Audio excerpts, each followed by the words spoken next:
വരുന്ന ഡിസംബർ മാസത്തിൽ നടക്കാൻ പോകുന്ന അസിസ്റ്റന്റ് എഞ്ചിനീയർ ഗ്രൗണ്ട് വാട്ടറിൻ്റെ എക്സാമിൻ്റെ ഡീറ്റെയിൽസ് ആണ് നമ്മൾ നോക്കാൻ പോകുന്നത് ഇന്ന്. ഡിസംബർ മാസത്തിൻ്റെ എക്സാമിനേഷൻ കാലണ്ടറിൽ വ്യക്തമായിട്ട് ഡീറ്റെയിൽസ് കൊടുത്തിട്ടുണ്ട്. Category number 466/2024 assistant engineer direct റിക്രൂട്ട്മെൻറ്റിൽ വരുന്ന ഗ്രൗണ്ട് വാട്ടർ ഡിപ്പാർട്ട്മെൻറ്റിലേക്കുള്ള എക്സാമിൻ്റെ ഡേറ്റ് വരുന്നത് ഡിസംബർ 15-നാണ്. ഡിസംബർ 15 മൺഡേ തിങ്കളാഴ്ചയാണ് വരുന്നത്. അപ്പോൾ ഇതിൻ്റെ ഹോൾ ടിക്കറ്റ് നിങ്ങൾക്ക് 12-ാം മാസം അതായത് ഡിസംബർ 1-ാം തീയതി തൊട്ട് കിട്ടുന്നതാണ്. കൺഫർമേഷൻ ഡേറ്റ് എല്ലാവരും ശ്രദ്ധിച്ചൊന്ന് നോക്കിയിരിക്കുക. സെപ്റ്റംബർ 22-ന് അത് ഓൾറെഡി തുടങ്ങി കഴിഞ്ഞിട്ടുണ്ട്. ഒക്ടോബർ 11-ാം തീയതി വരെ നിങ്ങൾക്ക് കൺഫർമേഷൻ കൊടുക്കാം. അതിനുശേഷം പറ്റത്തില്ല. 100 മാർക്കിനായിരിക്കും എക്സാം. ഇംഗ്ലീഷ് ആയിരിക്കും മോഡ് ഓഫ് സിലബസ്, എക്സാമിൻ്റെ സിലബസ് ഇത് ലാംഗ്വേജ് എന്ന് പറയുന്നത്. പിന്നെ 1.5 hour ആയിരിക്കും ഡ്യൂറേഷൻ.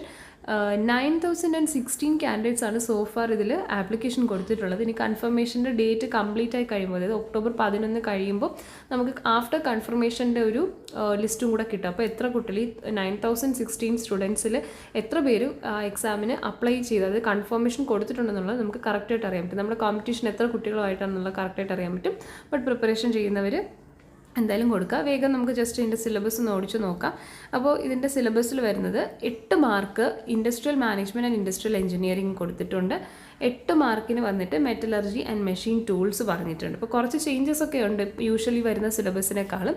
പിന്നെ 8 മാർക്സ് FM ന്യൂമാറ്റിക് ഹൈഡ്രോളിക് മെഷീൻസിൻ്റെ case, applied mechanics, strength of material, design of machine elements എല്ലാം കൂടെ ഒരു 8 മാർക്കിനാണ് ഇവർ പറഞ്ഞിട്ടുള്ളത്.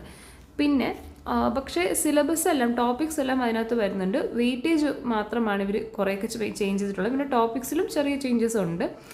8 മാർക്കിന് തെർമൽ എഞ്ചിനീയറിങ്ങിന് ക്വസ്റ്റ്യൻസ് വരും.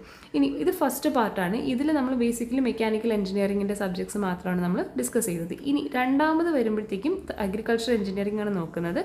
അഗ്രികൾച്ചർ എഞ്ചിനീയറിംഗിൽ നമുക്ക് 6 എത്ര മൊഡ്യൂൾസ് ഉണ്ട്, ഒരു 10 മൊഡ്യൂൾസ് പറഞ്ഞിട്ടുണ്ട്. ഓരോന്നും 3 മാർക്കിനാണ് വെയിറ്റേജ് കൊടുത്തിട്ടുള്ളത്. ഓക്കെ, അപ്പോൾ അതിൻ്റെ സ്പെസിഫിക് പേരുകൾ പറഞ്ഞിട്ടില്ല, നിങ്ങൾക്കിവിടെ കാണാൻ പറ്റുന്നതാവും.